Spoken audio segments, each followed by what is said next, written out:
So itong mga binabanggit ho ng mga pangalan ay mga sinasabing di umano ay malalapit at kaalyado ni Manila Congressman Joel Chua. Siya po ang nanguna sa pag-iimbestiga dito po sa confidential funds ni VP Sara Duterte, yung 125 million na confidential funds na ginasta di umano sa loob ng 11 araw. Pero yung kanya palang mga kaalyado dyan po sa Maynila, ay ito, isang araw lang 132 million. Ito, di ba ang nag-imbestiga ho dito sa sinasabing confidential funds ni VP Sara Duterte na nagkakalaga ng 125 million pesos na ginasta di umano sa loob ng 11 araw, ito pong si Manila Congressman Joel Chua. Pero alam niyo ho ba na sinasabi di umano na kanyang isa sa mga alagad dyan po sa Maynila ay gumasta ho ng 132 million pesos o nagpaingkaso ng tseke 3 araw po bago sumapit ang eleksyon at ito po ay sa loob lamang ng 1 araw. So dito ho mga kababayan ay kung saan ay kinukundina ito pong si VP Sara na sinasabing ginasta sa 11 araw ang 125 million pesos na confidential funds. Diyan po sa lungsod ng Manila, yung sinasabing di umano ay tao ni Congressman Joel Chua na nag-imbestiga dito po sa confidential funds ay 1 araw lamang po yung 132 million na tumataginting. Grabe ho ito mga kababayan. Ito, panoorin ho natin itong naging pahayag mismo ni Mayor Isko Moreno Dumagoso sa kanyang inaugural address diyan po sa lungsod ng Maynila. Ito, panoorin ho natin ha. In one day, they authorize one person to draw 3 checks in one day. Kaya siguro may bolt sa opisina ko. Isang tao lang. Isang araw lang. May 9, 3 days before election, pinag-cash advance ng 132 million pesos. Ayan po siya. Pogi.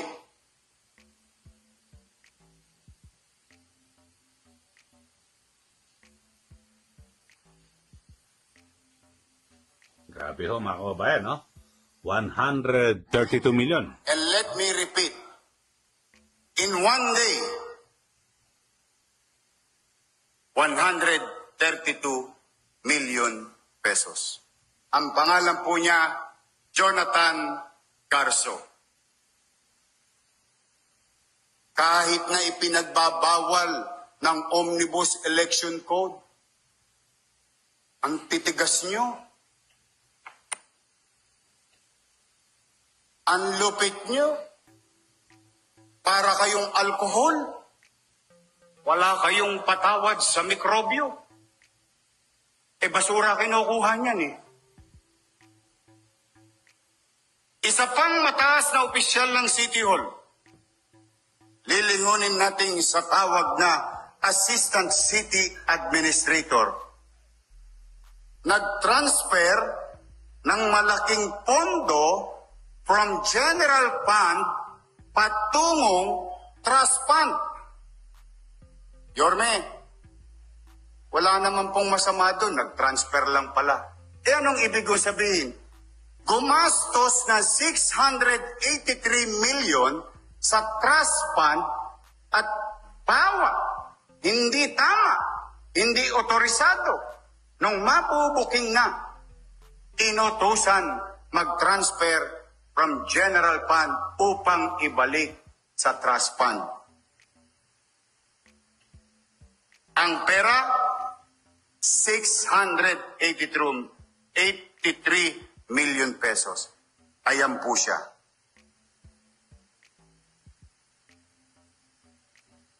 Joy Dawis Asuncion. Anong buwan? January to March. ng walang authority. Ibig sabihin, winawaldas natin yung trust fund and the basic concept of trust fund. That fund has dedicated or merong takdang gamit nagalaw kung saan ginalaw sa mga manonood, pumanatag kayo. Aalamin po namin yun.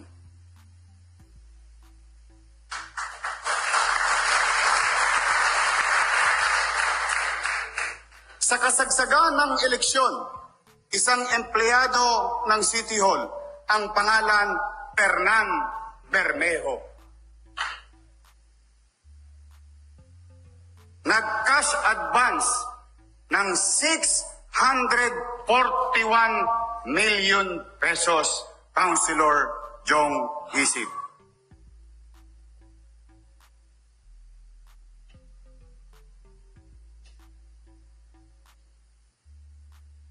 Kasi baka nagtataka kayo, bakit walang pambayad sa 10.2 billion?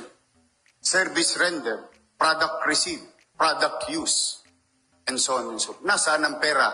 Unti-unti ko nang ipinamumulat sa inyo kung nasaan ang cash. Ayan po siya. Kung kanina, si Joy Dawis, first honor. Ito po, magna cum laude.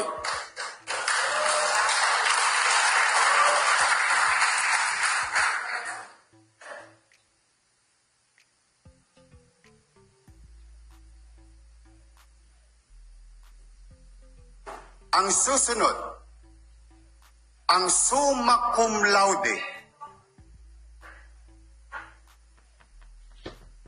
Attorney Marlon Lacson, amounting to 1.1 billion pesos.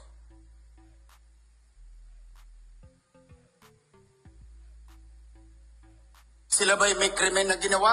Hindi ko po alam. Ano bang ginawa nila sa pera? Hindi ko pa po alam. Pero sigurado ako, one way or another, malalaman ko rin may nakinabang dito sa sesyon na ito. Yun ho. Nako, grabe ho mga kababayan, no? Yung ibinunyag ni Yorme Isko Moreno na kung saan ay talagang limpak-limpak ho na salapi. Ang wala pa naman ho siyang sinasabi kung saan napunta. Or ito ba ay ibinulsa ng nasabing mga opisyal. Pero maliwanag ho rito, mga kababayan, na talagang meron hong meron hong ginawang hindi po karapat-dapat. Kasi ho, biruin nyo, ito, katulad na lang ho nitong si yung sinasabi ho natin kanina na 132 million pesos na inilabas. Biruin mo, 3 araw bago mag-eleksyon, ipinagbabawal po yan ng COMELEC eh. Di po ba? At siyempre, kapag ganyan, naglabas ka sa panahon po ng kampanya ng pondo ng bayan, ano po iisipin nyo? Kayo ho? Siyempre, ito po ay sigurado o maaaring ang persepsyon at paniniwala ng marami ay gagamitin po ito sa kampanya sa eleksyon. Di po ba? So, yun ho mga kababayan. Ulitin ho natin, ito sa loob ng isang araw ay inotorosihan na mag-encash ng 132 million pesos na cheque o 3 days before the election.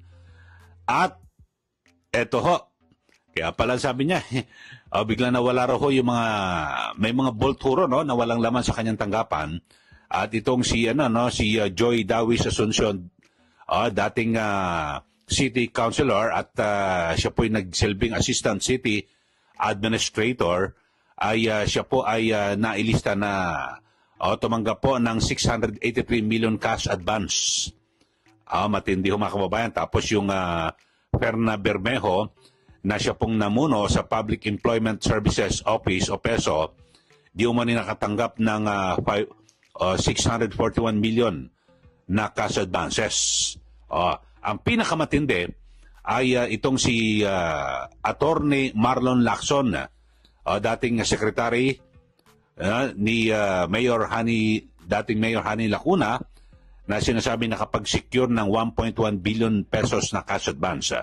So itong mga binabanggit ho ng mga pangalan ay mga sinasabing di umano ay malalapit at kaalyado ni Manila Congressman Joel Chua. Na kung saan ay siya po yung, di ba, naging chairman ng House Committee on Good Government and Public Accountability noong 19th Congress, at siya po ang nanguna sa pag-iimbestiga dito po sa confidential funds ni BP Sara Duterte, yung issue kanina binabanggit ko na 125 million na confidential funds na ginasta di umano sa loob ng 11 araw. Pero yung kanya palang mga kaalyado dyan po sa Maynila, ay ito, isang araw lang 132 million nag-cash advance. Bagamat wala pa hong detalye, ito pong si Yorme, kung saan napunta ito hong pera, yung 132 million, cheque ho ito, pina-encash eh. So, pero ang matindi ho rito, 3 days before the election, saan gagamitin yung pera? Bawal na ho kung ano-ano mga project po sa gobyerno. Bawal na ho magsagawa ng kung ano-ano mga proyekto dahil sa kampanya ho, sa eleksyon eh. Tapos marami ho, no? Nakakalula, ito hong napakaraming pera pala na biglang hindi pa ngayon maipapaliwanag kung saan napunta. In fairness, binabanggit naman ho ni Yorme na wala naman siyang sinasabi na ibinulsa.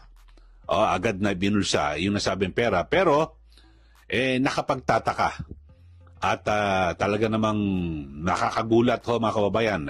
Ang daming pera. Pero alam nyo ho, ang matindi, talagang sabihin natin ay bumaha ng pera sa panahon po ng kampanya sa eleksyon diyan po sa lungsod ng Manila.